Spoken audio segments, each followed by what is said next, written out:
Hi, everyone, and welcome back to The Dana Show. I'm your host, Dana Kaplan. Before we begin, if you enjoy my content, please subscribe to my channel, follow me on social media, and like and comment below on this episode. It really helps these conversations reach more people. Today's guest is someone who doesn't just talk about Jewish identity, he challenges it. Adam Scott Bellos is a Tel Aviv-based entrepreneur, IDF veteran, and the founder and CEO of the Israel Innovation Fund. He's also the host of his very own podcast, Unfiltered with Adam Scott Bellos. He's a journalist, an author, and a lot more. He dives into big ideas about Jewish strength, sovereignty, and the future of the diaspora. Adam is outspoken. He's bold, he questions mainstream Jewish organizations and what he sees as our addiction to the defense mode. He argues that never again is not enough, that survival alone isn't the goal, but today isn't just about ideology. It's also an opportunity for us to get to know the man behind the podcast, the person behind the strong opinions, the builder behind the vision.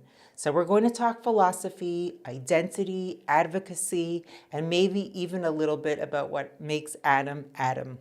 So without further ado, Adam Scott Bellos, Am Yisrael Chai, let's get into it.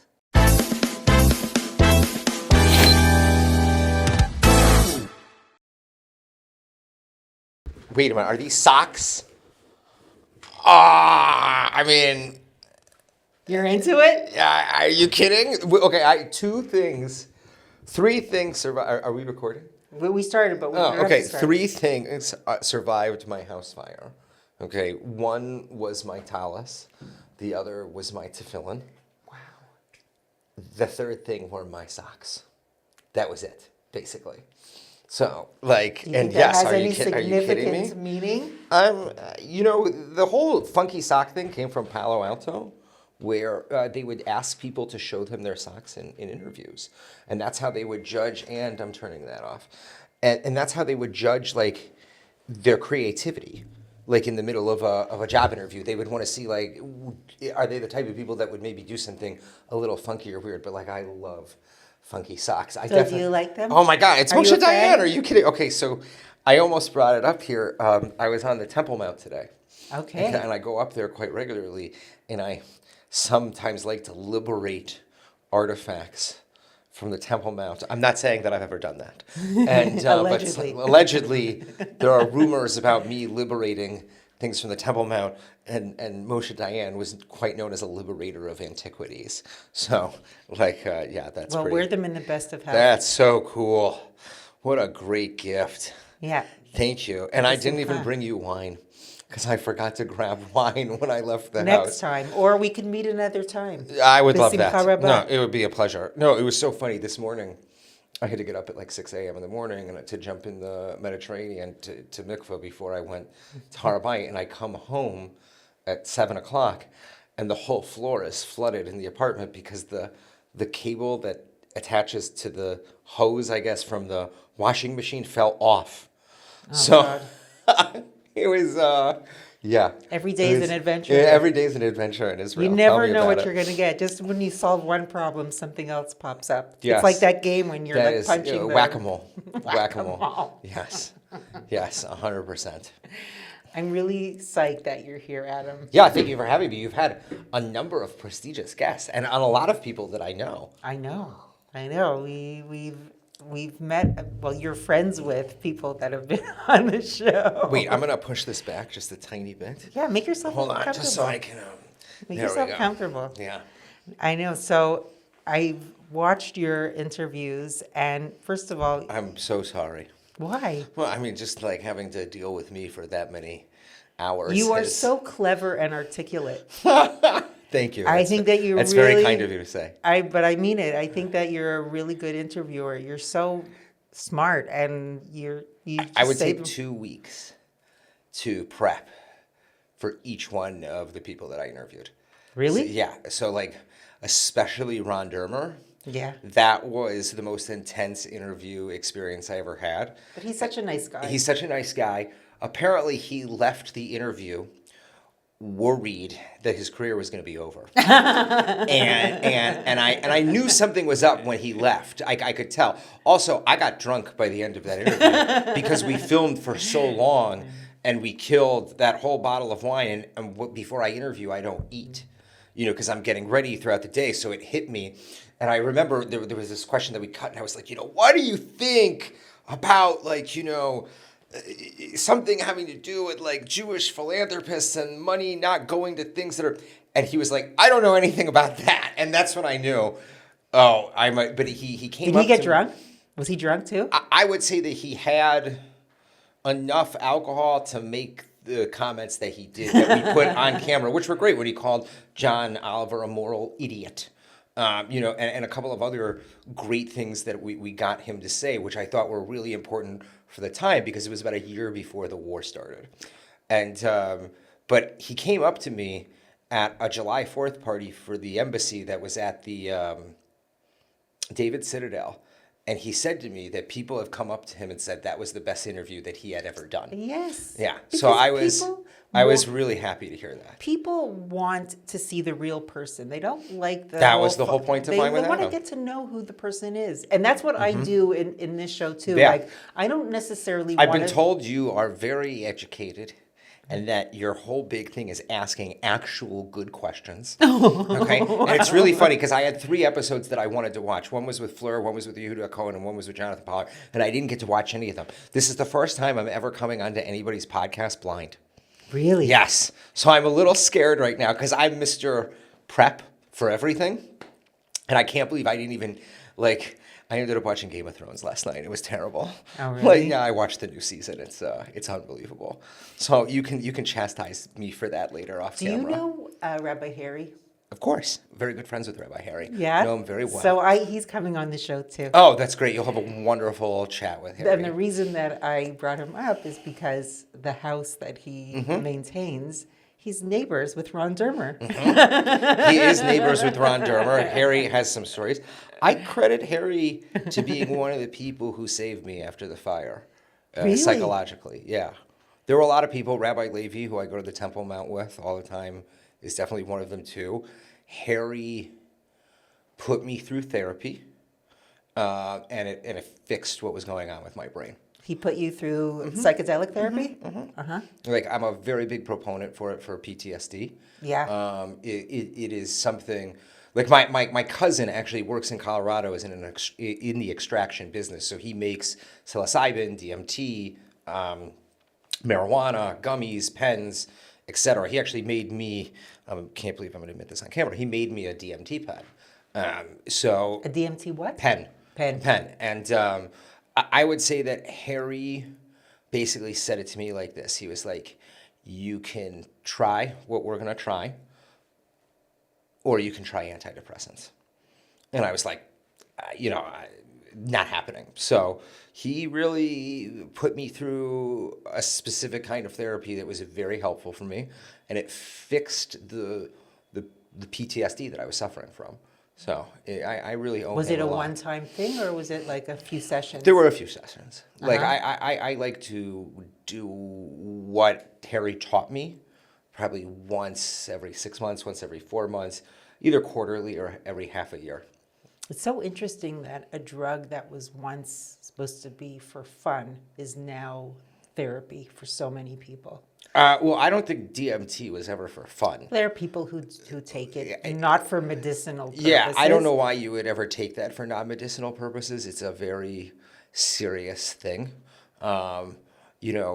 Especially once you get what you need out of it, you don't need to do it. It's not like... at the end of the day, people who are suffering from PTSD, there's something that has been triggered in their brain that's a reaction to what they went through. And once you can move past it, it shouldn't be necessary to keep retreating and retreating. You get people who are hooked on their trauma. And I think the most important thing is trying to move past it as quickly as possible. Yeah. It's going to be, I hope I hope that he's It's the mo- successful in like spreading it around It's the the most country. important conversation in Israel that should be being had right now, because the amount that our soldiers have been through, especially the reservists, who sometimes were stationed there for 200 plus days, 400 plus days, and then having to return back to civilian life with no reacclimation period. A lot of people don't realize this. In ancient Israel, there was a rule where if you went out to battle, you were not allowed to return home for a week. And you had to be out of society in quiet in the desert, or they would make these. Yeah, and here you have people that are going in and out. In and out. And a lot of people don't know this.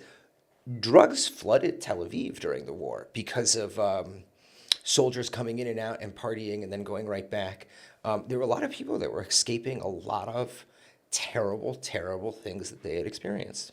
Well, if the army wasn't prepared for the amount of soldiers and in terms of just logistics, in terms of tziyud and whatever, how do you even expect them to be prepared for the aftermath of these people? You know what I mean? I think this country is so bad at planning for the future because the whole country, it's really interesting. When I moved here 15 years ago, it was the first election where the war and security wasn't the main topic. It was the socioeconomic changes that were going through the country, and it was the first time the conversation was being had that we don't have to worry about 2 days in front of us. We can start planning 10 years down the line. And we never really took that into account. It never sunk in. That is such a common theme in this country, and I'm always on the fence on whether I should criticize the country or not, because I want to promote Aliyah, and talking about the problems of the country is not necessarily a good look.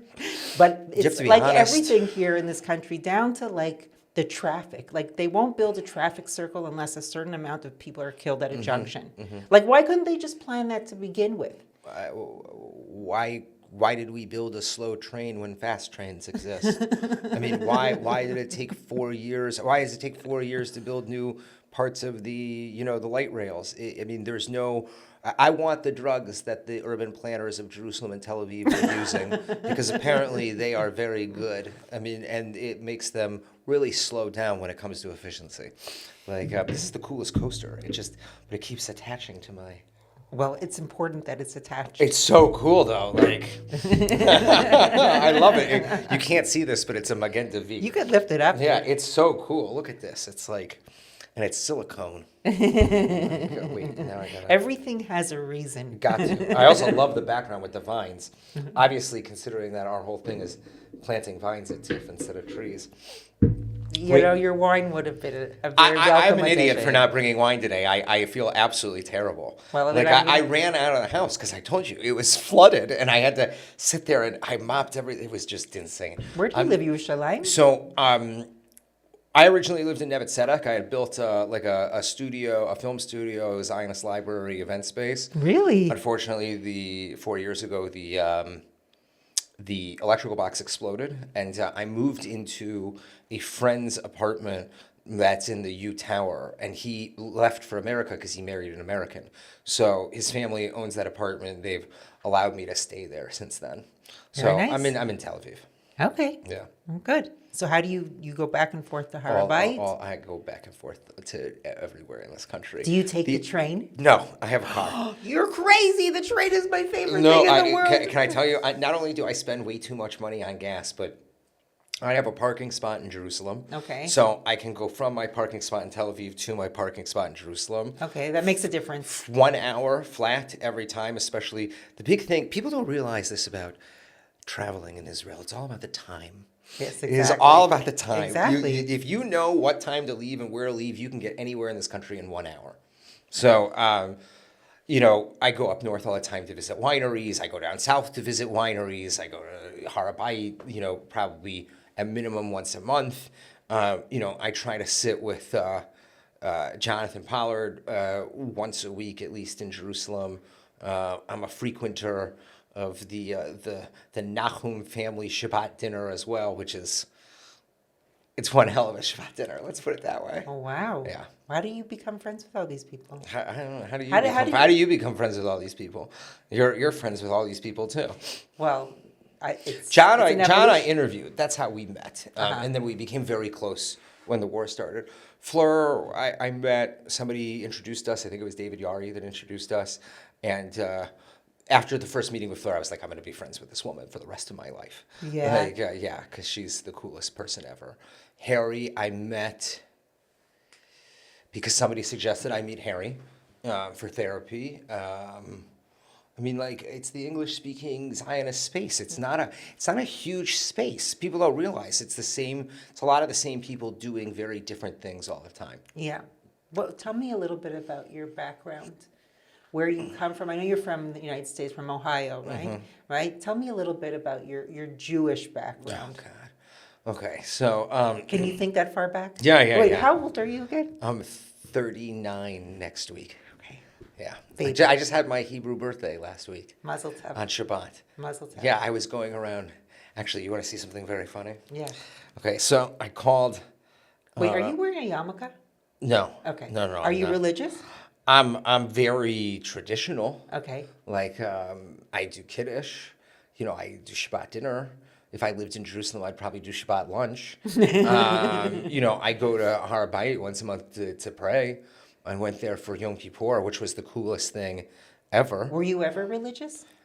I think I've always been the way that I am. I don't have a problem with, I mean, I've kept Shabbat before. Okay. Like my big thing is I don't want to promote people to be religious or not religious. I want people to be whatever they want to be as long as they have the education to choose. Right. If that makes it, you know, Ahad Ha'am had a great saying, you have to know the rules to break the rules. So on right before Shabbat started, when candle lighting time was, I called everybody and started giving them blessings for my Hebrew birthday, right? So Fleur didn't pick up her phone, so I gave a blessing to her son to give to them, and now he calls me Pope Adam, and he's been sending me these memes of me as a Pope. I think it's the funniest thing in the entire world. Wow. Okay, so tell me about Cincinnati. So Growing up Jewish in Cincinnati. I'm a fourth or fifth generation American, third on my mom's side, fourth or fifth on my dad's. Everybody was from Chicago, even on my mom's side. My mom grew up in Erie, Pennsylvania. My dad grew up in the city of Chicago. My dad's family business was the tire and auto parts industry. Oh, interesting. And the city of Chicago was their client. Yay. Yeah. So if you know anything about the history of Chicago and the political machine of Chicago and how that worked, you understand what that means. Okay. My mom's dad was an optometrist, and he thought that Erie, Pennsylvania would be a great place to open up an optometry business. And he Yeah. was one of the first people to put a place where you would go to get your eyes examined and a lab where you would cut the lenses together. So kind of like lens crafters, but in the 50s. We moved to Chicago when I was, Cincinnati, from Chicago when I was 4. It was a very hard move for all of us because all of our family was in Chicago. Sisters and brothers? No, only child. You're the only child. Only child. I get that about you. Okay. I mean, like, I would give up every perk I have as an only child. Every perk for one sibling. Really? Yeah, without question. Oh, wow. Yeah. Interesting. What else would you like to know? Yeah, I want to know about your Jewish education. I want to know what made you move to Israel. So when I was growing up, we sent me to preschool at the synagogue in Chicago and then also in Cincinnati. And growing up, before my mom could take me out of the synagogue, I would have to go into the sanctuary and kiss the Torah before I left. It was very strange. Like I probably didn't even understand what I was kissing, the veracity of what the situation. Was it your initiative or were they? Yeah, no. I had to do it. It was like my mom could not get me out of the synagogue until I did that every day. And I don't think I did that when we moved to Cincinnati, but you know, it's actually very interesting. To show. Listen, Cincinnati is a very weird place. It's the center of Reform Judaism. You have a lot of German Jews there, so it's a very assimilated, yet highly, like, when I grew up, it was a very highly identifying Jewish community. Now it's not. It's very different. It's not where I would recommend a young Jew to move if they want to find a Jewish spouse. Great city, great community, great people. it's just not where I mean, there's a reason why I left. Growing up was very interesting because I was very close till the day they died with my preschool teachers from Cincinnati. Okay. And I remember when there were two specifically, Marlene Braha and Toby Samet, and they had such a large impact on my life.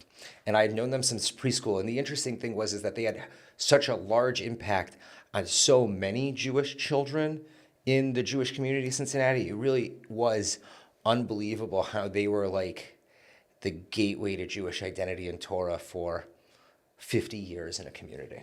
Wow. Yeah, and it was really unbelievable how many people those two women influenced. And we just lost Toby this year, and I was very lucky because I was home about 9 months ago, and she passed away about 6 months ago. Oh. And there was something I cannot explain, but when I held her, I knew it was going to be the last time I held her. And it was so interesting because she was at the JCC, and she was in the pre-K room, like the preschool room, and I sat in one of those chairs for little kids, and she was standing up talking to me. And it was like I just went back in time, 35 years. And there was something I just knew when I got up and then I started walking her to her desk because she would sit at the front desk of the JCC. I just held her so tight. She was such a wonderful woman. She always believed in me, and like I can say this for a fact. I was very lucky growing up in Cincinnati because I was given a wonderful Jewish education and I encountered amazing Jewish educators. Losing Toby and Marlene was very, very difficult for me. Toby was the gabbai at my bar mitzvah. She taught us like all the way through like 7th grade, I want to say. She would sit behind us at shul, and when her husband passed away, I wouldn't sit with my family. I would sit with her because they kept her husband's seat open, and so she would let me sit in her husband's seat. Oh. Like it was, I was very lucky. I would always have a very strong relationship with educators my entire life that were all Jewish. I went to Jewish day school at Yavne Day School from 1st till 4th grade. And my 1st grade teacher, Judy White, was an unbelievable woman. My 3rd grade Hebrew teacher, Zahava Rendler, who was a Holocaust survivor, and she's still with us. What do you attribute to your Zionism? Was that something that they focused on? Okay, so, I grew up going to Jewish day school, so it was half day Hebrew, half day English. And we learned about Israel, and we knew that Israel was this important place. And we learned modern Hebrew through the Bible. And, Zahava was Israeli, her family was from Poland, and she then was raised in Israel. All of our Hebrew teachers were usually from Israel.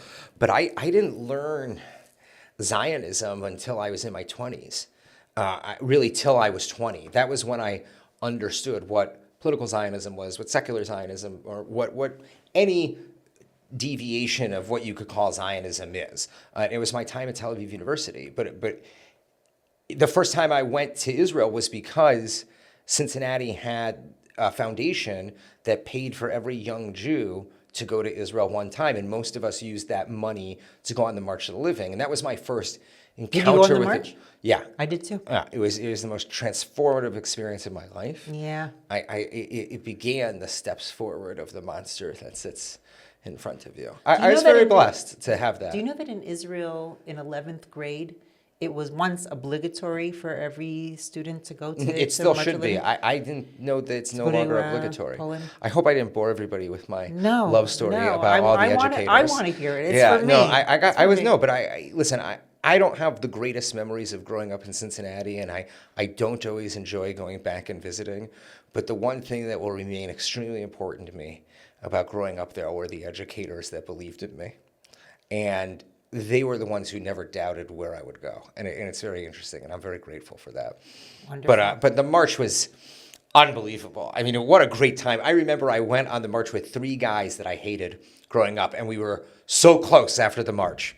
Those things are so transformative. Every young Jew needs to walk through Poland and then walk through the city of Jerusalem. It was very traumatic for me. Really? Yeah. Why so? Well, first Well, I mean, obviously, it's my grandparents were still alive at the time, and they're Holocaust survivors. I was going to the camps where their family died, interesting. and I always felt, and I still do, that the trauma gene from the Holocaust is still part of who I am. So I have no family that was in the Holocaust. Both my grandfathers were in the U.S. Army. One was really an inglorious bastard, to say the least. It was very different from me. Everybody else on the trip had family that were either in the camps. It was It was very personal. It's got to be very different. Yeah. See, that's one thing that's very different from me than most Jews is I have nobody in my family affected by the Holocaust. Wow. You know, my grandmother, when I went, she's like, don't spend any money in Poland. Poland, yes. Do not even spend a shekel. They told us that Yeah. on the march. Yeah. Do not spend any money that you don't need to spend. But I definitely went to the bar and tried Polish vodka. She told me, though, that there's these mushrooms that they only sell in Poland that she wanted me to bring her back. I take it they weren't special. Well, I don't know. I didn't taste them, but I did bring them back for her, and she was very grateful. But yeah, March of Living was hard for me. It was really, really I mean, hard. how could it not be? I mean, like, if you know the stories of these people. Just seeing those mass graves and like the bones and everything, it brings it all to life, and it's like, it's part of who we are. Whether you have family that died in the Holocaust or not, it's just part of our identity. What did it for me on the march, I cried for 20, 30 seconds one time, and that was it, was when we were at Majdanek. Oh, yeah. And you're sitting in front of that pile of ash that used to be a bunch of Jews in a camp that could be operational in 24 hours. And the Israelis started singing Hatikva, and they were below us on the map, because you're up on this like monument, right? And then the Canadians that were also below us blew the shofar. And the second I heard the shofar, every memory that I had of every Jewish experience that I had ever had, especially the meals with my families, all went like racing through my head as if like your life was flashing before your eyes. And I realized that the pile of ash that I was sitting in front of would never get that experience or those experiences because they were killed by the Nazis. And I lost it for 30 seconds. Do you ever think about how so many people have been murdered just because of their religion? The amount of innocent people that have died just because that they were Jewish. It happens in every single generation that we have. And I just, now that we have all the information, why is there nothing that we can do to prevent it from happening again? I think there are things that we could do. To prevent it from happening again? Of course there are. You know, Theodore Herzl said, "We've been reduced to nothing but the faith of our fathers," when he wrote The Jewish State. It's one of my favorite quotes in The Jewish State. And not enough Jews read The Jewish State, which is so applicable. And I don't think a lot of people realize, and I'm if anybody's read anything that I've published in the last year, a lot of the things that I write about are what Zionism really is. And what are the misinterpretations of Zionism? Because Zionism isn't writing a check to your federation. I want to get into that with you. Yeah. It's something very different. But, you know, we became such a... If you think about what happened during the fall of the Jewish community against Rome, after 3 Jewish revolts ending in Bar Kokhba, to be a spiritual people and only a spiritual people was the way we survived. And we were warriors, from the time that Moses took us out of Egypt until the Bar Kokhba revolt. And that part of our history was really erased by our rabbis due to them wanting us to survive. And they were right for a very, very specific amount of time until they were wrong. And there's a reason why Max Nordau's idea of the muscular Jew was so important and such an amazing, I'm going to move this right here, such an amazing innovation to the Jewish people, at least the modern Jewish people. And I feel that, like, if you look at the Zionist movement today and you look at the people who are leading it in the Zionist institutions like the WZO or KKL or anything that is located in the United States, these are not real Zionist institutions anymore. You know, they're administrative organizations that do not achieve anything, that have no measurable results, okay? And I could name every single one of you, but I won't right now. But, like, you know, they disgust me because they pretend to be something that they're not. And if you're going to tell me that at the turn of the Zionist movement, when Herzl was running around putting together congresses with no budget and no money because none of the wealthy Jews believed that he could achieve what he could achieve, and that less than 50 years later, okay, we would have a state of Israel with an army, a revived language, okay, something can be done, and something was done, and there were ideas that were put into practice. They were immersing ourselves back into our language, which was Hebrew, which reinvigorated Jewish identity, and it took the Pole and the Yemenite and gave them the one thing that they could have in common other than their history or their shared cultural history that was in different languages. And two was self-defense. Right. Okay? And the idea that the Jew couldn't fight back is the idea that has destroyed the Jewish people. It is the reason why America and the diaspora looks the way it looks. It is the What do you mean by that? Well, I mean, look at it. You look at the Robert Kraft ad. You know, look at the fact that Jews aren't. I mean, look at these encampments that were all over college campuses. Okay, you know, I'm not saying that we need to go there with bats and bash in Semites' heads. I actually don't believe in that. But these things wouldn't happen if they were afraid of us in general. You know, the one thing that anti-Semites fear is a strong Jew. Okay, one who knows his culture and knows how to defend his mind, body, and spirit, and both verbally and physically. So, you know, we're missing that. And it's something that we have in Israel, and it's not something that's in the diaspora. And it's a very easy thing to fix. And it's not just a 4-week program. It's like what Jabotinsky said. It's self-defense becoming as common as lighting the Shabbat candles. Right. I see that you have, what's it called, the Maccabi program, where you have self-defense, and you want to have like a nanny program as well, where you want to teach Hebrew. Those are two really, really important things, and I want to get into them, but I wanted to ask you first, is anti-Semitism ever going to go away? I don't think it matters whether it does or doesn't. I think what matters most is how we respond to it. I mean, I don't think it's ever going to disappear. I mean, like, what does it mean for anti-Semitism to disappear? Well, you don't see any other race having to be strong and to be like, let's say, like Black Lives Matter, for example. Okay? Okay. Do they all day long? Do they have to fight against people who are? I think there are some African Americans who would say yes, for sure. I mean, like, first of all, I don't think Black Lives Matter was a national liberation movement for Black people. Right. I think it was a very corrupted, like, project that was pushed by, like, the far left and the Muslim Brotherhood, specifically to destabilize, like, the United States. Right. Socially, and specifically to drive a wedge, the beginning wedge between Black people and Jewish people, and I saw that right away. I mean, I remember after George Floyd was killed, I was like, great, this is all going to turn about Blacks and Jews, and immediately then it became from Ferguson to Palestine. I don't really care if anti-Semitism disappears. Do you want to know why? I don't care about anybody else. I care about us. I care about what are we teaching our kids.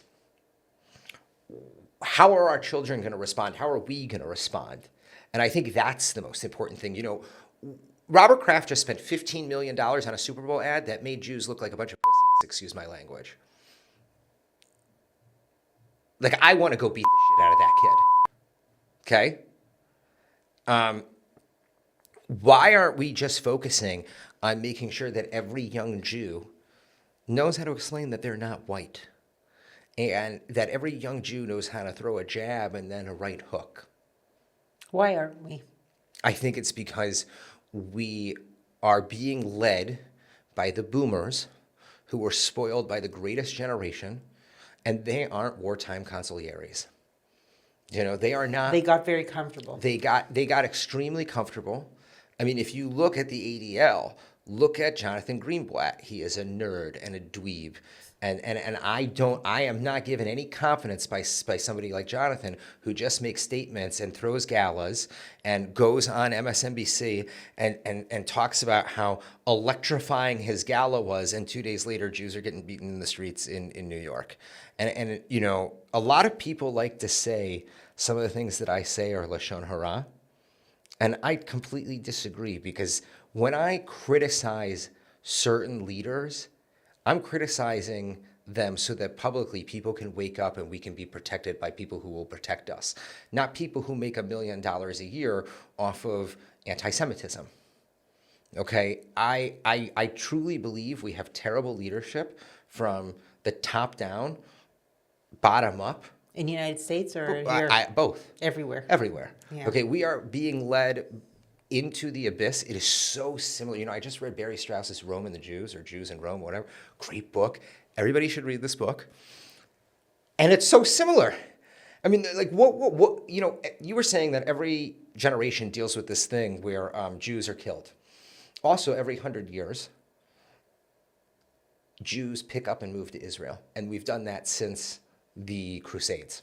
Okay, because the first crusade was a signal to us that the Holy Land, or Eretz Israel, would still be something that would be fought over and contested for time to come. Our history doesn't rhyme. It doesn't repeat, it rhymes. It's very similar. Every 100 years, every 200 years, every 150 years, we're the scapegoat. Some economy has gone bad. We're the reason why everything has gone bad. Oh, what do we do? Oh, we don't want to move. Oh, we want to keep our furniture. Oh, we want to stay in our homes. And instead, all of the materialistic things that are the opposite of what the rabbis were actually teaching us to not attach to become the things that hold us back in exile. Right. And are the things that keep us grounded. I wrote this article called Aliyah of the Soul, and it was the first article that I wrote, which was has become this series of articles that I've been publishing quite regularly since last year. And it was about how making Aliyah, or being a Zionist, isn't necessarily completely about coming to Israel. It's about changing to a mindset of sovereignty. And that's the difference between, I think, myself and other people in this world versus many diaspora Jews. And there are many diaspora Jews who have a sovereign mindset as well. Quick pause, because there's something I want to tell you about that I'm genuinely loving. I've partnered up with Groovim Socks, an Israeli sock brand that knows how to have fun with identity. Their designs cover everything from Theodore Herzl to shakshuka, culture, humor, and personality that you can actually wear. And honestly, if you're like me and have a hard time choosing gifts for people, this is the perfect option. It's fun, thoughtful, and something people can actually use. And here's the deal. When you order 3 or more pairs, you get 45 shekels off. Just use the link in the description below, or say my name, Dana, Dayna, at the checkout, and you'll get your discount. Now back to the episode. How did you get into this mindset? What prompted all of these ideas in your head? Where did it come from? I don't know. After you finished university? I know this happened to me while I was in university. Yeah? Yeah. Nafal lecha Simon? I came back from the March to Living. I went to film school at Columbia College. I was really excited to be in a place with very few Jews. And then all my friends at Columbia ended up being Jewish. And I was in Chicago, so it was like going back home, kind of. And I just woke up one day and I realized something wasn't right. And I had my Herzl moment in the middle of a voice actor training class. And I was like, I got to get out of here. And I hopped on a flight and studied abroad in Tel Aviv University, and something just clicked. I understood something. A big part of it is I've read a lot of the early Zionist writings. I've read a lot of Hannah I've read a lot of Nordau. I've read a lot of Herzl, read a lot of Jabotinsky, and these gentlemen were such great men of letters that they knew how to articulate the Jewish experience of the time, and I just felt so attached to what they were saying. And also, Zev Magen, I don't know if you've ever read his work. He had a great article called On Lenin and Love, which then became John Lennon and the Jews, the book. I sought out every Zionist thinker.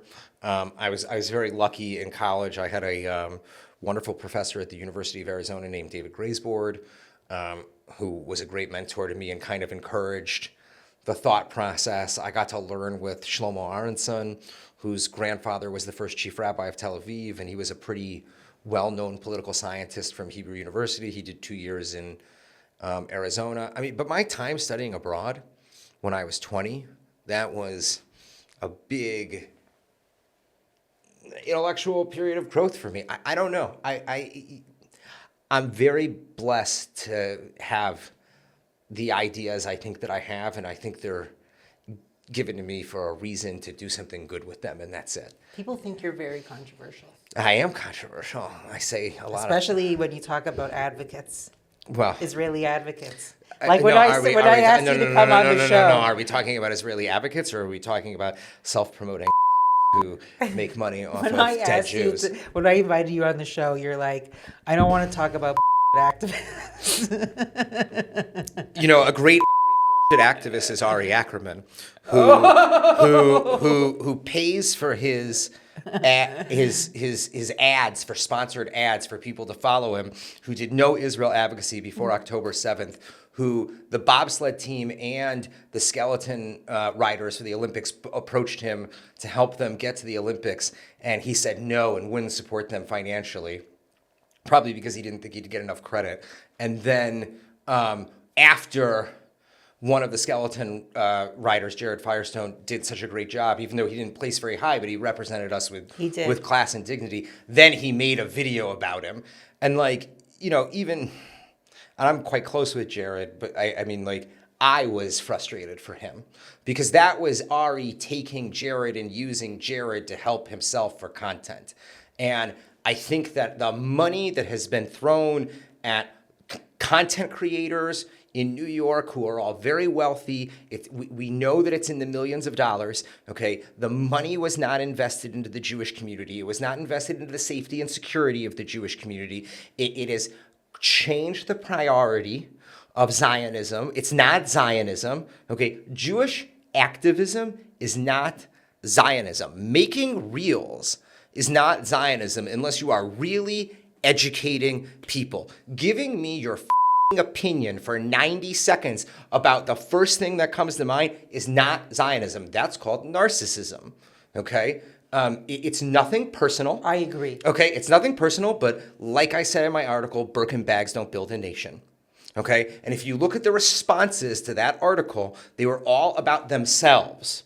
And I wrote that article about an industry, not an individual, and then those individuals who they thought it was about them made it about themselves. Echad Ha'am said in The Flesh and the Spirit, I live for the sake of the perpetuation of the people to which I belong. I will die to make way for others who will save the community and prevent its stagnation. I haven't heard one influencer talk like that. Okay? Do you think they're out of touch with reality? I think when you're a multimillionaire living in the Upper East Side of New York, you're automatically out of touch with reality. I think that most, and I say this with all respect to any Jews in any coastal community, but I think coastal Jews are very out of touch with reality from Jews that live outside of the coasts.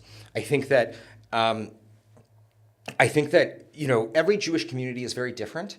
And I would, listen, when I was in Cincinnati, there was no guard or the door locked in front of the JCC, and I freaked out. And I said, you need to lock the door, and they were very offended that I said this. If you go anywhere in Florida, I can't attest to New York necessarily, but if you go to any Jewish building in Florida, there are armed guards outside, and they understand that there's a threat. you go to a place like Cincinnati, Ohio, and the idea of a threat is so foreign to them, even after the Jewish cemetery, which is, 150 years old, was vandalized. I mean, there are places where they are ignorant to the threat. There are places where they are over-prepared in a great way for threats. You have communities that want to establish relations with the far left or are afraid of offending people. You have communities that don't.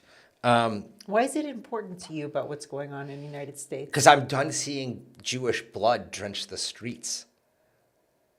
Okay, I'm done seeing statements. I wrote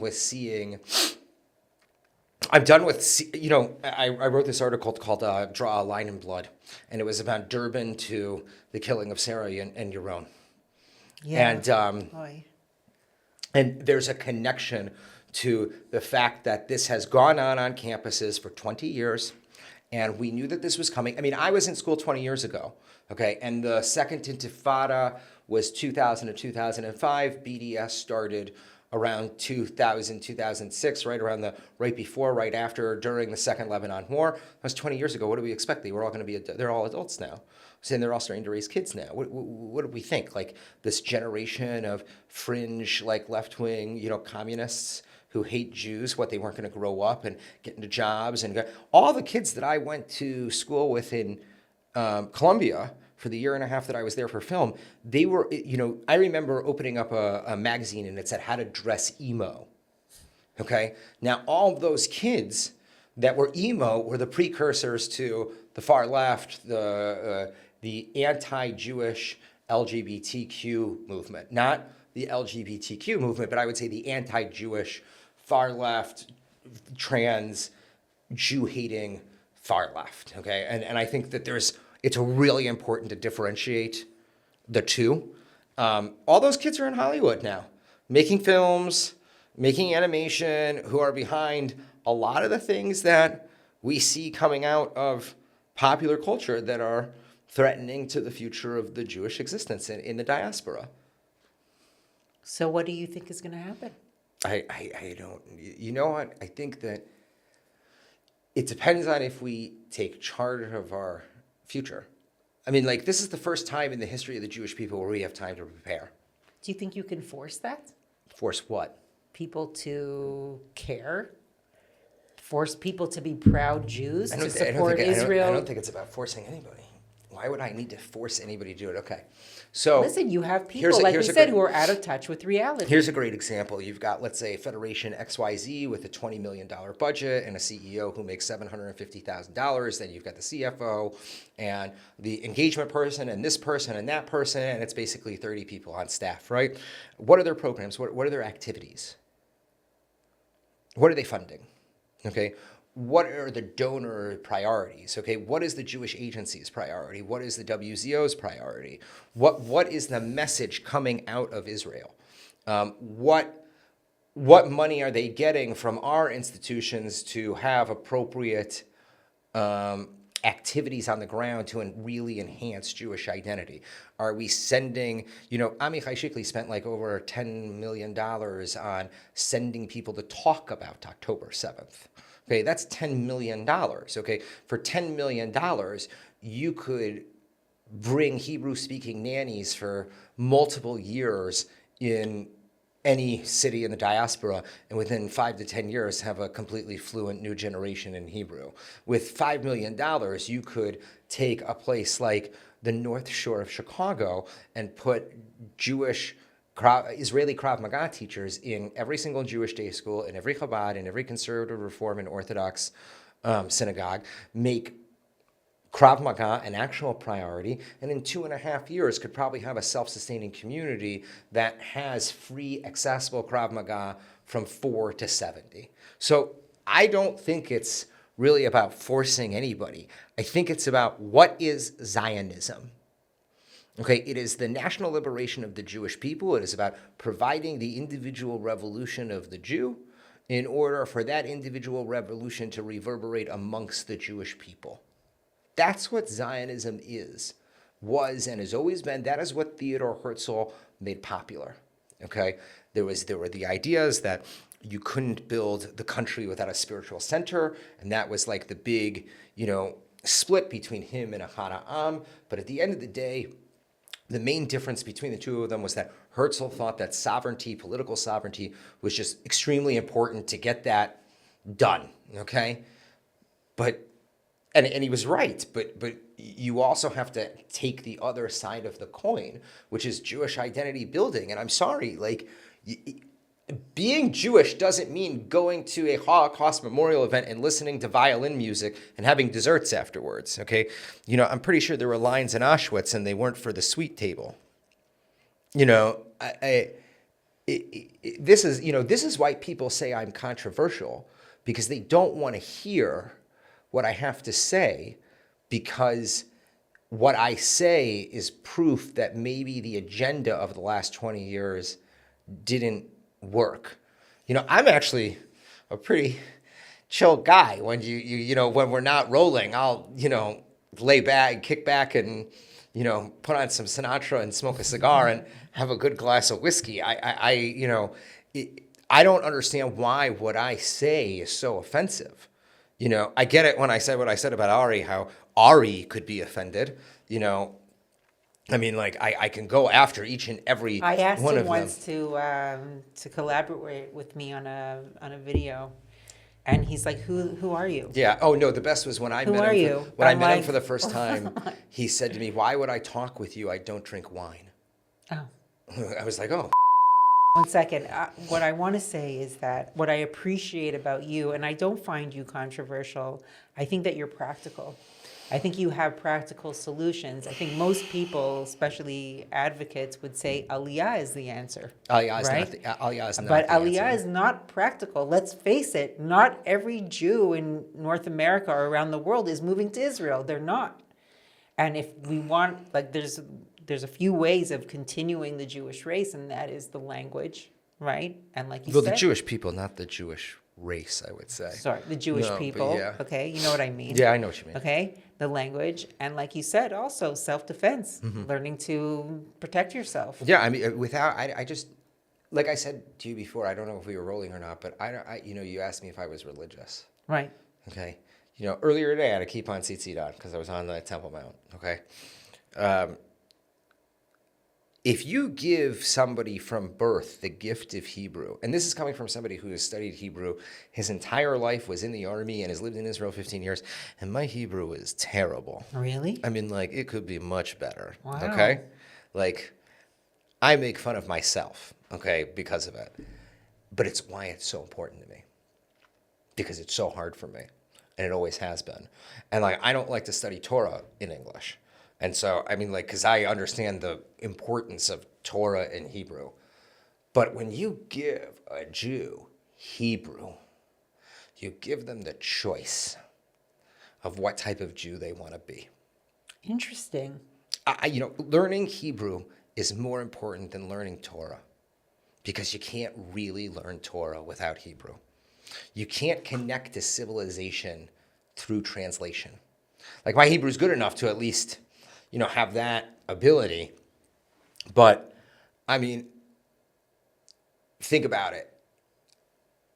When people go to convert to Judaism, they're usually taught this law and this law. Don't do this, do this. Don't do this, do this. You can do this, you can do that. They're not taught this rabbi said this, and this rabbi said this, and this rabbi said this, and then there's this opinion. The rabbis, they originally were giving the people the tools to be able to learn for themselves and figure out what they wanted for themselves and how to be who they want to be for themselves. And now it's just, this kashkafa, this kashkafa, this kashkafa, and this is who you are, and this is who... Man, look at the political situation in Israel with the Haredim. It's the exact same thing. Could you imagine if think about this. I'm going to say this directly to the camera. If instead of the ADL spending $100 million a year on nothing, and Robert Kraft spending millions and millions of dollars on nothing, if they put all that money into making sure 20 years from now, every young Jew around the world spoke Hebrew, what the Jewish people would look like, what access young children would have to the early Zionist writings, to Torah, to the Talmud, to early rabbinic writings to Maimonides to Rashi to all of it, okay, and that it was subsidized. Like, don't sit and tell me that the Catholics can provide subsidized education for dead Latin and we can't teach living Hebrew to the next generation of Jewish people and can't figure out a way to subsidize it. We're the wealthiest Jewish community in the history of the Jewish people. How do you make that a priority to people? You know, I was sitting with Alan Dershowitz last year, and I was talking to him about Project Wow, that must Maccabee. have been so amazing. Yeah, he's pretty cool. Oh my He's cool. How did you find? How did Well, you I get interviewed there? I interviewed Alan for one of my I know, I podcasts. saw, Yeah, I know. it was cool. It was great. He got to say he said I got him to say Barack Obama was the worst president in the history of the United States when it comes to foreign policy. It was great. I got him to say so many anti-Obama things. Okay. Because if you know me, you know that I really dislike Barack Obama's politics. I'd like to play basketball with him, but, Oh my God, but you know, Adam. like, but I really don't like Adam. Barack. Okay, go ahead. And Continue. and I was explaining the two pillars of Project Maccabee: one Hebrew nannies, the other self-defense. He was like, "I love the self-defense. I totally understand the self-defense. I don't get the Hebrew. I don't need the Hebrew. Why do I need the Hebrew? I go to Israel all the time. I go, Alan, that's your generation. You know, anybody that's older than us, they don't want the Hebrew because it means that their Jewish identity and connection to Israel isn't real. And it's criticism on them. And then they make it about themselves. Interesting, yeah. They make it about, well, I didn't do this, so, you know, why do you need to do this? Or why does this, you know, our generation and younger, I would say millennials, Gen X, Gen Z, we like things to be much more authentic. We travel more. We're connected more globally. You know, we want more real connection to the authentic thing. And if you really think about it, the boomers were all about being completely American, especially in North America, not necessarily outside of Israel, because in Canada, you know, Hebrew literacy is much higher. In South America, it's much higher. In France, it's much higher. I can't really comment about England. It is about getting the next generation into leadership roles of the institutions. And those who have actually spent significant time in Israel, who have an actual understanding of Jewish identity, Jewish culture, Hebrew, rabbinics, and what rabbinic Judaism and Torah. And I say that as somebody that is not Shomer Shabbat right now in his life. You know, I mean, I remember when I went to my first meeting with the Jewish Federation of Cincinnati with the new federation head. And the first thing I said to her, I was like, "Oh, what do you think about what I sent you?" And her response was, "Well, I think there's more to Jewish life than Hebrew and self-defense." And I said, "Well, what would that be?" And she goes, "Oh, everything we're doing here in the Jewish community of Cincinnati." And I looked at her and I said, "What, the rising assimilation rate, the lack of people attending the synagogues, the fact that most Jewish women that I know can't find nice Jewish guys, and vice versa?" It's actually very funny. All of the Jewish girls that I knew growing up that are still in Cincinnati imported Jewish men into Cincinnati, and all the Jewish guys that I knew growing up have all married out. Interesting. Yeah. You know, it's no criticism on the community. People should be, people should be able to love whoever they want and do whoever they want, do whatever they want and marry whoever they want. That's your choice. I don't really have a negative view on that. But you know, I guarantee you that federation head can't read a page of Talmud, can't read the Bible in Hebrew or a Siddur in Hebrew really well or, you know, fluently. I mean, maybe I'm wrong. Maybe she can. I don't know. When I was growing up, we had a very large shlichut movement where the rabbis would come, and their families would come. I lived in Toronto, so they would come to Toronto. You're Canadian Jewish. You guys have a much deeper. Yeah, and did you go to Bialik? No. Or is that in Montreal? No, I grew up religious. I grew up religious, and I went to a very Orthodox elementary school, I would say Haredi school, and then for high school, I went to Bnei Akiva school, to an Opana. So when I moved to Israel, I spoke Hebrew fluently. Right, which must have been completely different for you. I attribute that to the teachers that came from Israel that taught us who didn't know a word of English. Okay, all of our classes were conducted in Hebrew. Our exams were written in Hebrew, and so when I came here, I had a very good foundation. Was of it Hebrew. expensive, the education? Relatively, yes. Yeah. Private I education shouldn't is say- expensive. Right. Yeah. How is it acceptable for a federation head of a city to make anywhere between $500,000 to $1 million a year, and then Jewish education really not be accessible to It's every not, single type of Jew? It's not. It's not. It's No, so unfortunate. It's these are the main issues. We have an elite group of people who are taking a significant amount of the philanthropic money and funneling it towards nothing, instead of funneling it towards the future. You know, we don't think of those who are going to inherit tomorrow. And instead, we're worried about how many cars we have. Oh, yeah. And I say this wearing a custom-made jacket right now. Okay, like in all seriousness, our priorities are out of whack. And like I do, Our priorities or their priorities? their priorities. I Yeah. do think it is irresponsible for the head of the ADL to be making $1.2 million. I think it's irresponsible for the head of the federations to be making $750,000, given the current situations just in New York where they're based. I think it's incredibly irresponsible for Jewish philanthropy to be a $6 billion industry, and for Jewish education to be inaccessible to people who most likely make less than, let's say, a combined income of $300,000 Yeah. a year or less. Yeah, people It's- have to make a choice whether they want to want their kids to have a Jewish Education or not. And then there's the social aspect of it, because if you go to that school, how many kids are there? You know, by the time I left the Jewish day school, there was like 3 or 4, 5, 6 boys in my class, I think. I left around 4th or 5th grade. Really? Yeah. I mean, like, look at the reality. I mean, it's not. I mean, every city is different, but Well, good luck to them. yes, good Good luck luck. to all of you. I love your setup, by the way. It's great. Thank you. Yeah. Thank you. What do you like about it? Your mics are great. I love the background that you did. It's very similar to what I would do. I just it's the way that you've done everything is great. Thank you. I created it all on my own. Yeah. When you had to change the time, and you said something about like you have to reorganize your team and then do all this stuff. I was like, I'm the team. I felt so bad. It's because- okay. You're the first guest that I've had that's been so like gracious and appreciative and like Oh, that's understanding very of the kind process. you. Like, Yeah, these things take time. There's editing, there's prep. I was also told that you prep, and I prep, and not a lot of people prep.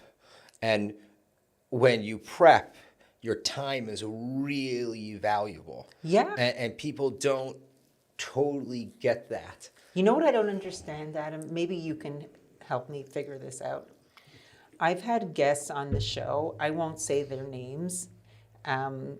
They are, I'll tell you afterwards, whatever, who they are, but who've come on the show, who I worked really hard I prepped for the interview, I promoted them, I worked really hard with my video editor. Yeah, you do for a this. lot of promotions for I mean, I've seen the list of people that you've had. You've had a lot of well-known people, a lot of not so well-known people, Yeah. but all very interesting, in-depth interviews. So I don't understand why people, like, after the show won't collaborate with me. Oh God, that's so that's What disgusting. can you explain me No, what you know that what, where that comes okay, from? so like, there are some people who like they Because the show is about them. They freak out about the numbers or the amount of followers that you will have or they will have or whatever, and like it's you know what, it comes down to one word: narcissism.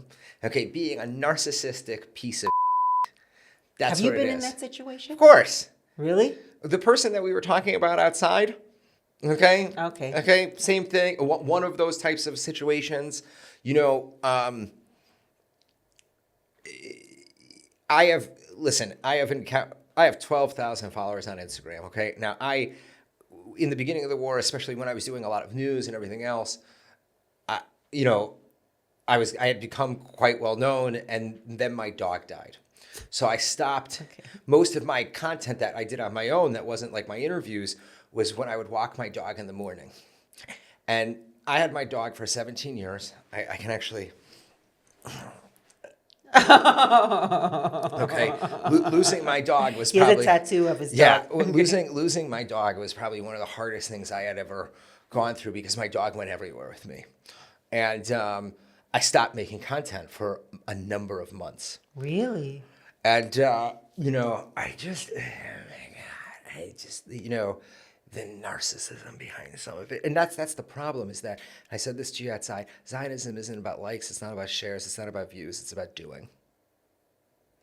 And the priority, I mean, look at all respect to President Herzog, but like the voice of the people, what is that? No offense, Isaac Bougie. I mean, like it's ridiculous. It's at the Jewish people, the warriors, the fighters, the poets, the thinkers, are the people that drove us forward. Not like I had a great conversation when I was at the IAC this year with two really well-known young influencers, awesome guys. And we did this debate on whether or not influencers should be paid. And I was saying that money needs to go into the infrastructure of the Jewish people, Hebrew, self-defense, things that have measurable results. And they had just done this really awesome video where they went onto the beach and they spelled free Iran with lawn chairs. And it was really cool, right? That video didn't free the Iranian people. Okay, it maybe got a bunch of likes and maybe got a bunch of views. If you look at the trend of the rise of the October 7th, post-October 7th influencer and the rise of anti-Semitism, they correlate. Okay, Jewish content makers, especially certain people, in my opinion, generate more anti-Semitism than it does philo-Semitism. And that's a very important thing. We have to look at the activism aspect like a private sector thing for a second, okay? Like the AEL or Jewish influencers in general, whatever, they're selling philo-Semitism, okay? Anti-Semitism is outselling philo-Semitism now 100 to 1, 10 to 1, 20 to 1, whatever the statistic is. It's, anti-Semitism has risen by almost 2,000% since October 7th. It's not working. It's not working at all? No. There's no need for One individual that we were speaking about outside during our break, I said is a rah-rah Sispoon-Ba person. Mm-hmm. And they were like, I get thousands of emails about how what I do allows people, and this is what they actually said to me, allows people to, feel comfortable about who they're going to be. And I said, I didn't say this to them, but I'll say this to them now. I'm really glad that they've made you feel good. I'm really glad that they've made you feel good, okay? So you don't think that there's a need for them at all? I didn't say that. I just don't think there's a need to spend millions of dollars on things that don't have a measurable return on investment. So how do you find the balance? You know what the balance is? The balance is when every young Jew can explain why they're not white. The balance is when every Jew can throw a punch. The balance is when every Jew can study who they are, where they come from, and because of that, they can know where they can go. The balance is that every young Jew can make content on their own and can explain these things. But the situation that we have right now isn't working. Look at all the conferences and galas and the millions of dollars that have been raised. The result is nothing. Look at the anti-Semitism conference, too, now that Amichai Shikli has wasted millions of dollars on. It's just preaching to the choir, okay? It is the echo chamber of Ginstagram. And I am not saying this to be rude. That's the other thing that really bothers me is that, when I was in my 20s, I was heavily criticized for being extreme, and my views being considered extremist or being a political extremist. And I never understood it because I never felt like I was advocating for violence or anything that would really be considered extreme. And, this is business in a way. Like our business is the perpetuation of the Jewish people, spreading the Zionist idea, spreading the legitimacy of Israel. Herzl answered the Jewish question of survival. Our generation is legitimacy. That's the new Jewish question of today. That question is not being answered. And I truly feel that should not be offensive to ask those questions about what's working, what's effective. It's not like I'm Tucker Carlson, trying to delegitimize the existence of the Jewish people. My job is to protect the Jewish people. My job is to, I like to think that my job is to create an environment where the next generation will be stronger than ours. And I don't understand why that's a problem. And if somebody wants to sit and explain to me, maybe people think I'm too harsh, but that's fine. But, I want to see a return on investment. I want to see where the millions of dollars in Holocaust education and museums, how that investment is paid off. Because last time I checked, Gen Z doesn't know anything about the Holocaust. Right, you're right. I want to know, when Schindler's List came out, Steven Spielberg thought maybe this is going to be the end of anti-Semitism because this film had, been so prestigious. It was the first film on television that was rated R, uncut. And 30 years later, he said, obviously I was wrong. All of the movie theater becoming a holy space didn't really work out. I remember when I ran into Quentin Tarantino at Agur Winery in the Judean Hills, okay? And we were coming out of the bathroom, okay? And I was like, oh, nice to meet you. And he's walking away, and I said, Quentin, arrivederci. And he didn't get it. And I was like, wait, you don't get it? I'm quoting you. And he goes, no, it's like, okay, never mind. I go, but I just want to tell you, you've done more for Jewish identity with Inglourious Bastards than anybody in the last 50 years. Thank you for showing us what we needed to see. And he just went like this to me, and that was it. That had a return on investment. Why do you think so? Because it showed a generation that they can be powerful and that Jews can fight back. I am sick of the portrayal of the nebbish Jew, the weak Jew, the Jew that doesn't fight back. We were talking about the March of Living earlier. I had a very different upbringing than most Jews because none of my family was in the Holocaust. Both of my grandfathers were in the U.S. Army. One fought in the Battle of the Bulge and on D-Day. And my parents' stories growing up, especially my father's, were about his experiences with anti-Semitism that usually involved him getting attacked and him having to defend himself physically for being Jewish.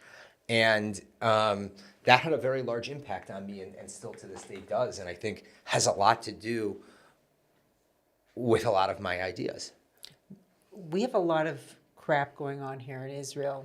What do you think the responsibility of Israelis are to the American Jews? Israelis or the Israeli government? Israelis. I think that,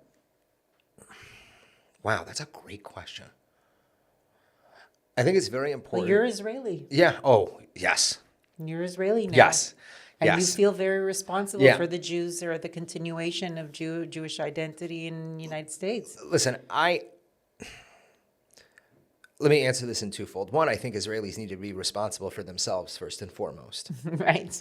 Okay, and I think that's you can't take care of others if you can't take care of yourself. Exactly, and I think that's very important. And I think especially after October 7th and the Hafganot and the political instability that came before that is a great example of us not taking care of ourselves. Yeah.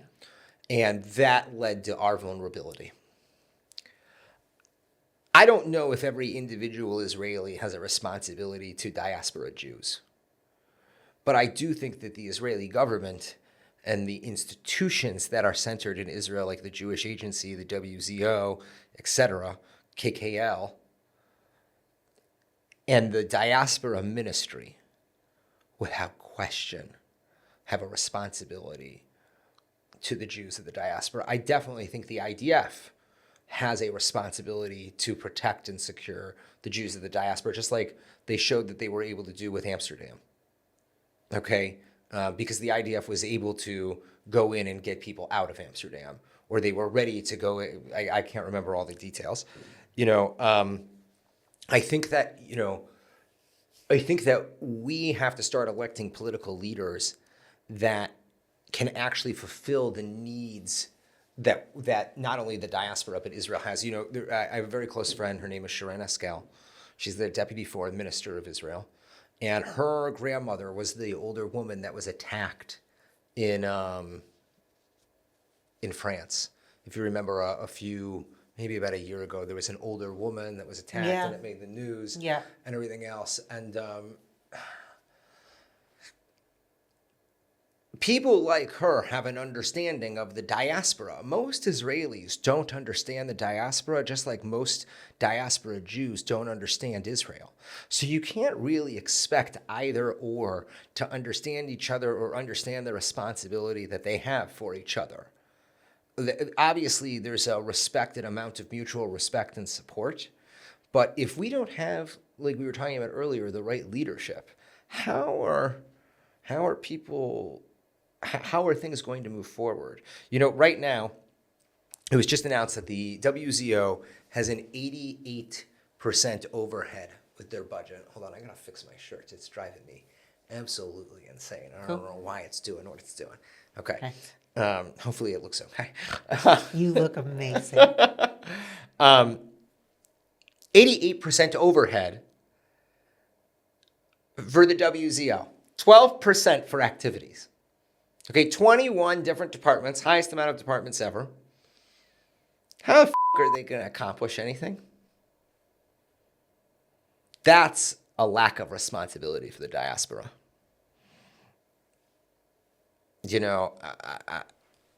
I don't really understand how we're gonna change the situation if this is how we're gonna behave.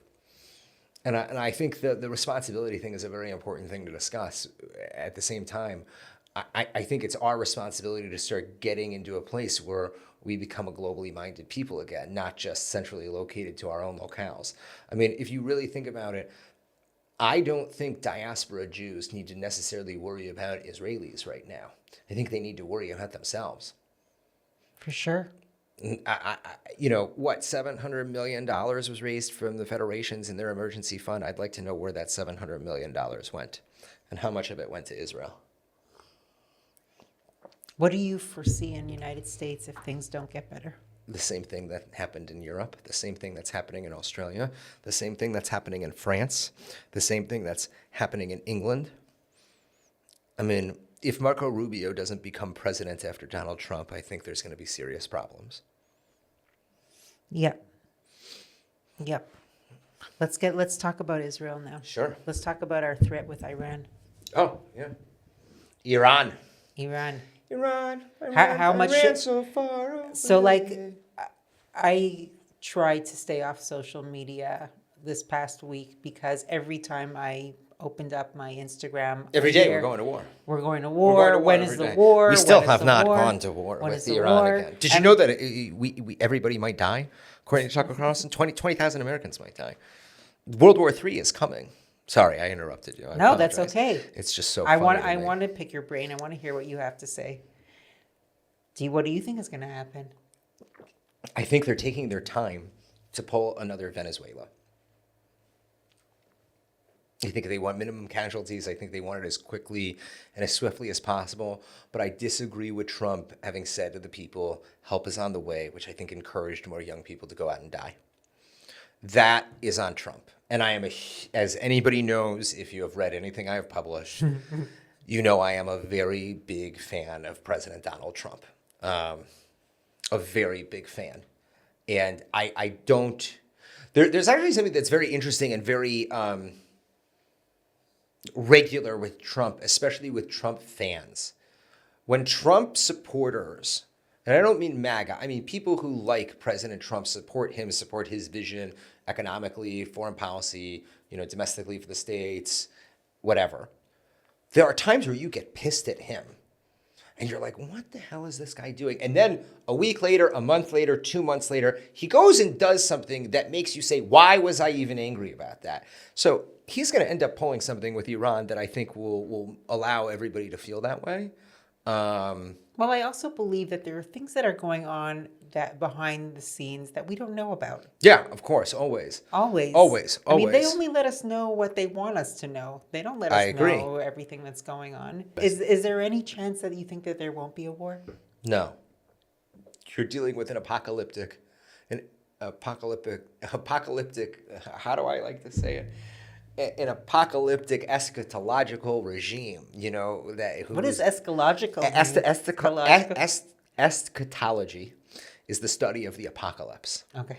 So like one's eschatology is their apocalyptic view of the future or politics or geopolitics or whatever. And you are dealing with a regime. The first thing that regimes care about is self-preservation, and the next is their ideology. Their ideology is to kill as many people in order to bring about their apocalypse. So we're dealing with a very serious situation. You can always expect irrational actors to behave irrationally. So, I mean, our friend Jonathan Pollard always likes to talk about how they may not have a nuclear weapon, but they could easily put a biological weapon in an ICBM. And all you need is one biological weapon going off in Tel Aviv or Beersheba or Haifa or anything else, or in DC. The Chinese are giving them firepower now, and we know that China has ICBMs that can get almost anywhere in the world in under 20 minutes. So, it's a very serious thing. And the idea that any Western country or democracy, because there are democracies that are outside of the West, wouldn't want this regime wiped off the map for the stability of the world, because it is the global destabilizer. It's not just the most irrational regime in the Middle East. They are the global destabilizer, period, end of story. Similar to how North Korea is somewhat of a global destabilizer. Right. This is a moral fight. I mean, you can't. I think the number is now up to confirmed about 50,000 dead. Okay, it's only been 2 months. Okay, I think the total in Gaza was 80,000 over 2 years. It's something between 40 and 58,000 were fighters. So the ratio is completely 1-to-1. Yeah, the hypocrisy of the world. No one's even standing up for the people of Iran. No one's standing up. I remember when I was in Cincinnati, Ohio recently, there were every Friday by one of the bridges that's near our home in Cincinnati, there was a group protesting the No Kings thing, which drove me insane. And I pulled my car over and I stopped and I go, I just want to know how many of you are protesting for the Iranian people and a free Iran. They looked at me like they didn't even understand. They don't know about it? No, they don't want to admit that they're hypocrites? Well, most Americans are quite ignorant. Let's just be honest. They're quite ignorant, yeah, but they have a lot to say about anti-Semitism. They have a lot to say about everything. And I'm not saying American Jews, I mean Americans in general. Most Americans have never left the continental 48. They haven't been to South America. Maybe they've been to Mexico or Cancun on vacation or to Toronto or to see Niagara Falls. Are there plenty of well-educated, well-traveled Americans? I'm not saying that I'm not trying to overgeneralize here, but there's a reason why the Graper movement is taking hold amongst young people. There's a reason why somebody like AOC can get elected and then perform the way she did in Germany, which I love. There's whiteness is, but being German is real. I don't know if it was Eretz Nehederet or somebody, but there was an animation of Hitler coming out and clapping. You can't expect a country that's dealing with an internal argument about isolationism to understand how President Trump is cleaning up the foreign policy mistakes that have led to so many destabilizing factors around the world, and then having a reverberating effect on the American economy from Bush to Obama to Biden. So it's very hard to sometimes take seriously some of the things you hear out of America. I think the thing that I love most, though, is seeing the clips of certain people making comments during the Obama and Bush years, and then what they're saying now, and it's total opposite, rhetoric. I asked this question to Fleur, and I'll ask you as well. Do you think that Israel has the possibility of being independent from the United States? Yeah, of course. Of course. Of course. Of course. Yeah. So why haven't we done it? I don't think it's necessary. Why? Listen, we're not because dealing... at the beginning of the war of October 7th, that is okay. The Biden administration was not 100%. Well, the Biden administration kept Hamas alive. Kept what? Hamas alive. Hamas alive. Right. I mean, like that. We know that for a right. fact. So they don't always have our best interest at heart. Well, I mean, some people would say that the Biden administration was an illegitimate administration in the first place. Yeah, but what happens if okay. there's another administration after But that's Trump? not what you asked me. You asked Can me, we become independent? and I said yes. And so why don't we? There's no reason for us to at this time. You had Yehuda HaKohen on this show. That is like one of his favorite things to talk about. Right. Also, I believe Jonathan Pollard also feels very strongly about that, especially given his personal experience with the American government. I do not feel as strongly about that. I believe that, strong friends make strong allies. Very similar to what Marco Rubio said in Munich. Right. And I think that the United States went through a period of brainwashing with Obama and Biden. And what has happened psychologically to Americans because of COVID and the way things have kind of gone down since the second Bush administration. And I think that President Trump is really in the middle of fixing a lot of that. Would you want to ask me that question if the Trump foreign policy agenda had been in place for the last 12 years? You probably wouldn't. I probably wouldn't. You probably wouldn't. Okay? But everything happens for a reason. Everything happens for a reason. Is it very important for us to not worry about what our allies are? But listen, what have I been talking about the entire time? 1 second, Adam. If their policy dictates how we behave and how our security is handled, then yes. Well, that's a totally different question. Well, that's what I mean. Okay. What have we been talking about for most of the time that we've been here? Or one of my big things that I'm trying to get across to so many people is I'm tired of what other people think. Right. Okay.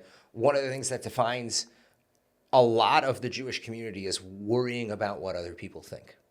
Okay. I completely agree that it was a disgrace the way that we kowtowed to the Biden administration. I think, Sleepy Joe. I completely agree. Yeah, our security is the most important. Our people. Listen, I can't understand why we even sent ground troops into Gaza in the first place. Okay, and we're not going to, if you want to have that conversation, you can have that conversation with me. I don't think that's why you wanted me here today. Coulda, shoulda, woulda. No, but we can have it. But my point is that there's a huge difference between being independent and isolationist versus having to bow to a foreign power. Okay, do I believe that we should be bowing to a foreign power? No. Do I like this? Did I like the first proposal for Gaza versus what has been proposed now? I like the first one much better, the Singapore of the Middle East versus this Board of Peace. But it very well may be that this Board of Peace thing is really meant to reorganize the United Nations. Okay, which means something totally different. Here's the other thing. Every single foreign peace attempt that's ever been possibly imposed on Israel has never worked and has always failed. And this might be just to have it fail publicly again. Do I think that we need to be masters of our own fate, which is exactly what the Zionist movement was all about? Yes, 100%. Do I care? Listen, most of the military aid that we get from the United States is spent back in the United States. So I have no idea why it matters what the United States thinks. But the United States happens to be the most powerful superpower in the world, and they're our greatest allies, and we're considered their greatest ally. Do we need them more than they need us? That's a very good question. I don't know. But I can tell you this, our shekel is doing much better than their dollar. Yes, that's true. And I don't know how long that's going to last. Yeah, I don't know how long. Well, they think it's going to drop to 2. Wow. Yeah. So, Wow. I mean, like, and Trump wants money being spent in the country and will most likely use the gold reserves and the Bitcoin to pay off the national debt. That's a whole theory I have, but we're not going to get into it. Well, you're an interesting person, Hannah. Wow, So are your you. brain works in a very interesting way. You don't want to be inside this. It's crazy. I'm outside it, and I'm also Like, and I'm already like baffled. it'll be. I'll be. You know, I could totally foresee Donald Trump. I can see why you get along with Jonathan Pollard, because you're like a real conspiracy theorist. No, I'm not a conspiracy theorist. I just think Trump is going to eliminate the national debt and federal income tax by the time he leaves. I think that's a goal of his. How he does it, I mean, there's a reason why they're so pro crypto. But listen, I would like to see us fully independent, making our own decisions. I think that's very important. I think we're heading towards that. If you look at what Israel was in 1948 versus what it is now, it's completely unrecognizable. And if you look at what the relationship was with America in 2000, okay, it's completely different from what it is in 2026. So I definitely think that we're headed towards not relying on them anymore. And I think the everyday politician understands that this is something that's going to have to happen. I also think it's really going to matter what happens with Saudi Arabia. Right. They've become such a wild card now. Right. And it's also going to matter what's going to happen with Turkey, what's going to happen with NATO, what's going to happen with Russia, and most importantly, what's going to happen with China. And I think that China is one of the greatest destabilizing forces in the world, and we know that China was arming Hamas as well. There were Chinese weapons found in Gaza. They're helping Iran. And, I want us to be the great team player that everybody can rely on in the world, if that makes sense. I want France to ask us for help, and not the other way around, if that makes sense. I would like to see England ask us for help and the United States ask us for help for them to be better, not the other way around. And that's really the goal of the Jewish people, which is to be a light unto the nations and for the state of Israel to be that amongst the nations. But I do not think we need to be taking orders from the United States at all, whatsoever. That's not what being an ally is, in my opinion. That's what having a sugar daddy is. That's right. I listen, at the end of the day, no Israeli is going to live next to an independent Palestinian state after October 7th. So it doesn't matter what anyone says right now. We have no idea what the future will look like, and we have no idea how this country will be affected over the next 20 years with the massive migration of Jews into this country because of the 21st century's global rise of anti-Semitism. Do you think that Israel is preparing for something like that, or do we go back to our original statement of that we always have to? We don't think before. We don't plan things. I would venture to guess if right now 1 million Jews showed up to Israel, this country would be in a terrible place.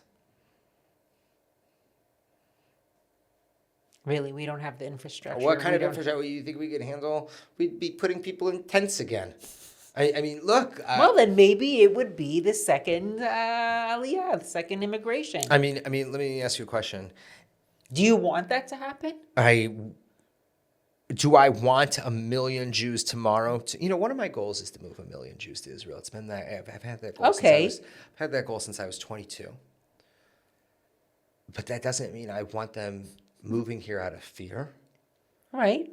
It doesn't mean that I don't want there to be a diaspora, because that means that no Jew is safe outside of Israel. And a significant amount of this land is owned and undeveloped by KKL.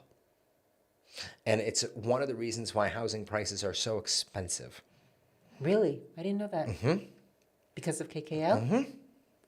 Mm-hmm. Can you explain that? Well, KKL owns a significant amount of land, and For those who don't know what KKL KKL is Jewish National Fund. Okay, Karen Kayemet Israel. Mm-hmm. Okay, so JNF USA is not actually the real JNF. They own the rights to the name, and what JNF USA does is they purchase the rights to fundraise different projects.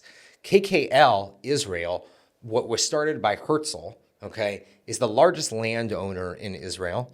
Okay, they are probably more wealthy than the government, and they own the rights to and the land property. I mean, they own the deed to tens of thousands of dunams in Israel, and one of the reasons why the housing crisis in Israel exists and there is no affordable housing in Israel is because a majority of this country isn't developed. Right. So you have apartments that are the size of shoeboxes that cost over $1 million. Yeah. Okay, and it makes no sense. That's it. Okay, and you have a rising population. Okay, and one of the biggest problems of our country is that a significant portion of the population, if not the majority, is in the center of the country. Okay, so let's say like between Netanya and Jerusalem. Okay, where are we going to put people? There's no housing. We never room. We never developed the Negev. No, there is room. What, from Netanya to Listen, Yerushalayim? think about it. I believe only 30% of Judea and Samaria, the entire West Bank, is populated. True. Okay? True. 70%, if not 90% of the Negev is undeveloped. The Golan is not developed. The Galil is somewhat, but I mean, there's a significant amount of room. You know, we act like there's no room in this country, but really there's tons of room in this country. I meant in the center. Yeah, no, the center is totally cramped and we have terrible urban planning and the highways are ridiculous and, you know, they go like this and they make no sense and everything should take 20 minutes and it takes 2 hours and we don't build wide enough highways. And that's why you should take the train, but okay. This is a conversation that was happening outside that you would need to understand. I'm a big But that was actually very funny. Yeah. Yes. Okay. Adam, let me ask you a personal question because we've been talking a lot about Zionism and politics, but I want to ask you about your experience in Israel. Tell me what is your favorite thing about this country? Oh, you know what my favorite thing about this country is how accessible the political system is for the average person. Meaning? You can get to anybody and meet with anybody, and that there is two types of people in Israel, I like to say. So this is my second favorite thing. There are the worst people in the world, and there are the greatest people in the world. There are the people that deserve a knife to the face, and there are people that will find you on the side of the road, take you home for Shabbat dinner, and ask you to marry one of their children, you know, and make you part of the family. That is one of the greatest things about this country. The air here is better. The food here is better. True. Every 4 steps I take here is a mitzvah. You know, every time I leave, I hate it. You know, I hate leaving this country. I hate leaving this land, especially as a Jew. You know, I love how community can be built so quickly here. I love how, you know, a lot of people won't understand this, but this country was very torn apart before October 7th. That's right. And the first couple of weeks after October 7th, you know, driving in Israel is a very dangerous thing. Let me tell you. Okay, you are throwing your lot. You know, I don't even know how to express this, but like, you are rolling the dice with your life every time you get in a car in Israel, okay? I was an ambulance driver for Madha. Oh my God. For 5 years. You know, I feel so bad for those ambulance drivers because you would think in this country people would get out of the way for an ambulance and they don't. They don't. They don't at all. And, oh my God, how do I explain this? You know, if people will cut you over a parking spot in this country, okay? So road rage is very real. One time when my mother was visiting, I must have accidentally cut somebody off, and then we got to a red light. They got out of the car, ran to the car, and they started kicking my car and tried to open the door, and it freaked my mother out. Luckily, she understood, okay? And she was chill about it. My mom's pretty chill. It happens every single time you get on the road. Every time there's an altercation, no matter what. Of some kind, right? Yes. People after October 7th were like, no, you go. No, you go. If there was what we need in this country is peace for our society to finish developing. You asked me what are the greatest things in this country, and I told you. But let me tell you what the worst things are. This is very important. Our taxes are too high, Yeah. which creates resentment from the people, which puts stress on everyday families, and which isn't allowing our economy internally to grow. And if we stop taxing the shit out of our people, we would be nicer to each other, we would be better to each other. And if we stopped allowing the rabbinate to control so much of the spiritual entity that's a part of this country, we would have a much more spiritual people. And it's very interesting because if you read the books of the prophets, Nevi'im, Right. it's about the formation, let's say Judges through Nevi'im, right, and Kings, the writings. It's all about the formation of the kingdoms, the split of those two kingdoms, and the fall, okay, into the first exile, right? It mirrors so much of the story of modern day Israel. It's true. Because what broke apart David and Solomon's united kingdom? Idol worship and high taxes. And if you really look at like what's going on in modern day Israel and what are like the two societal things that are harming the hell out of the country, it's high taxes and the materialistic idol worship that's kind of been permeated into this culture for so long because you couldn't afford things and you can't afford things, so you want what you don't have.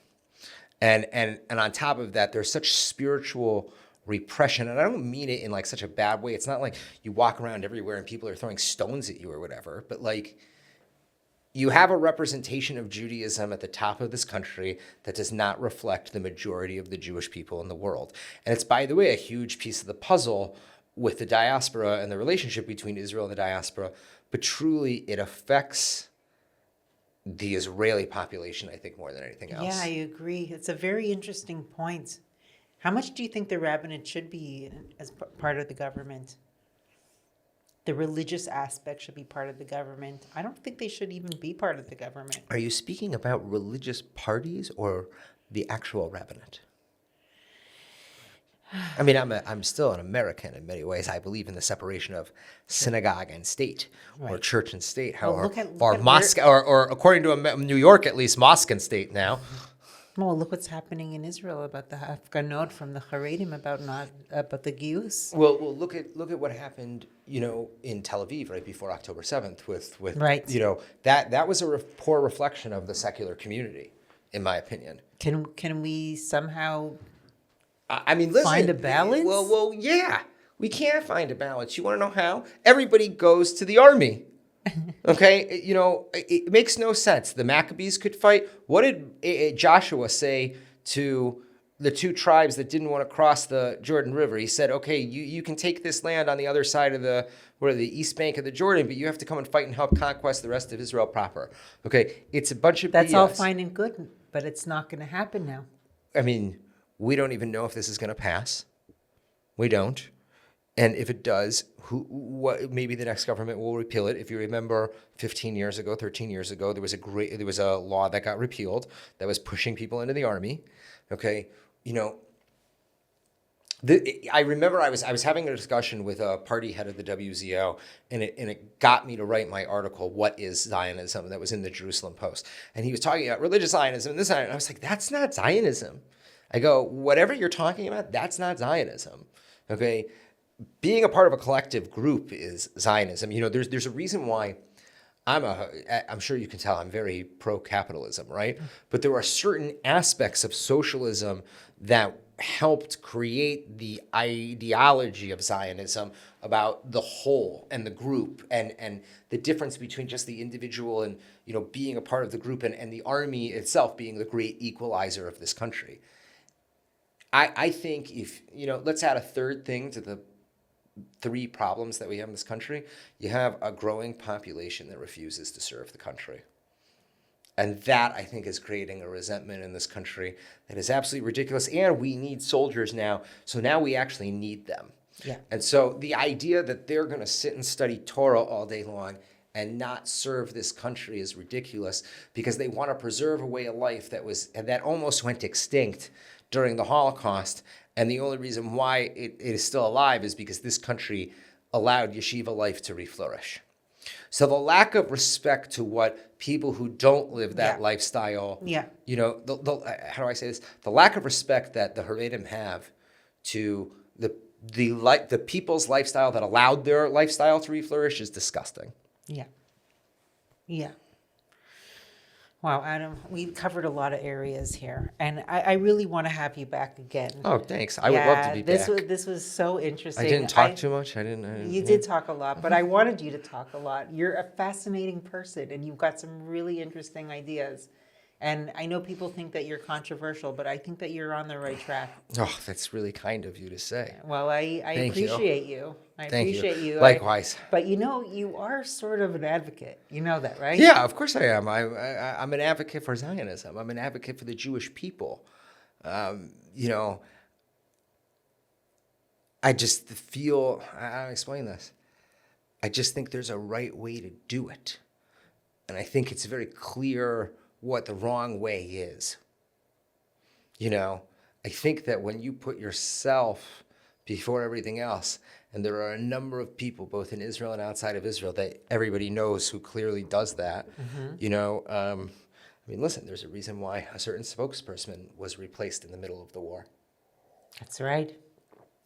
That's right. Remember that. And it was because they went around trying to wheel and deal politically for themselves after the war was over, and we were in the middle of the war.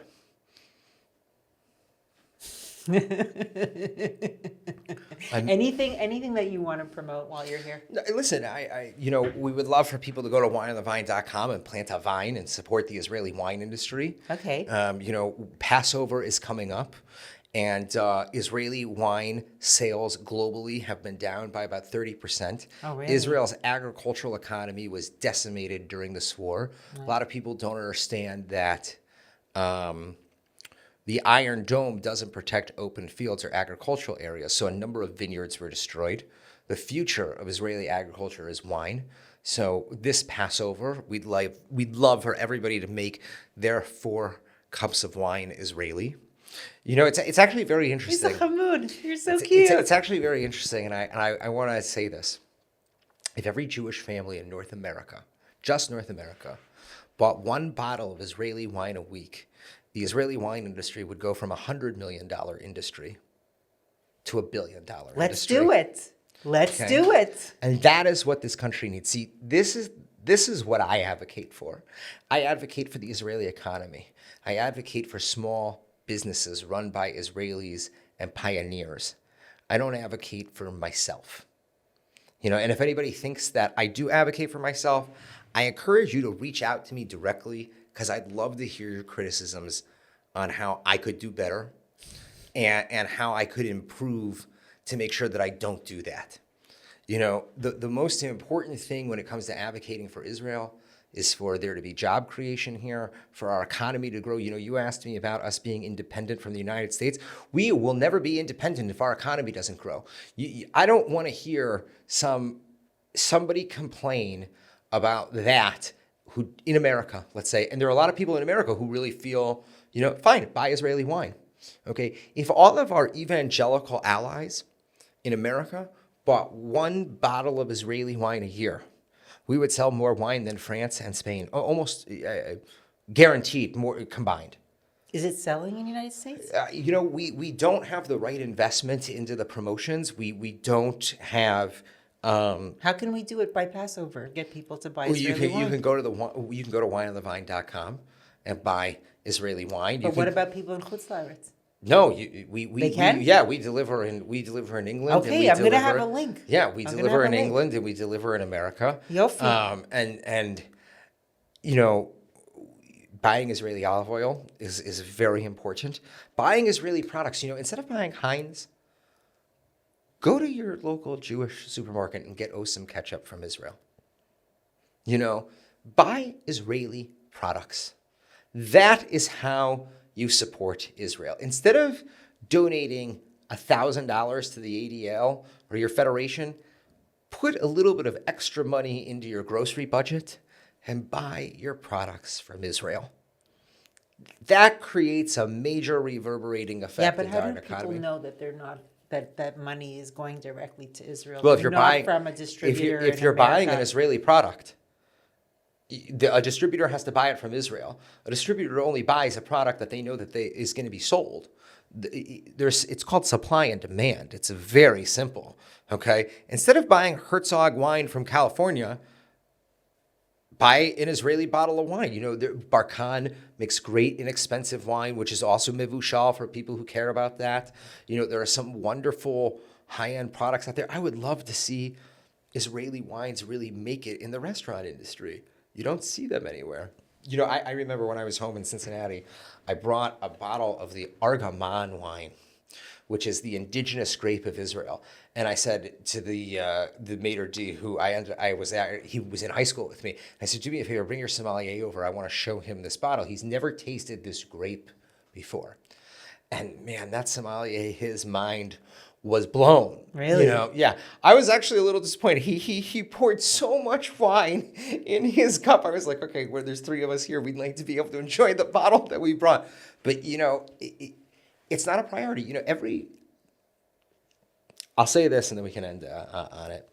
I was at the IAC recently. It was a very interesting conference. And someone came up to me who I know well, and they said, did you see how even at the IAC they had California wine? And they said, why don't they get your wine from you and support your organization and what you're doing? And, we would be in a very different place if every Jewish organization bought wine from us to put, at their galas or whatever. And I said,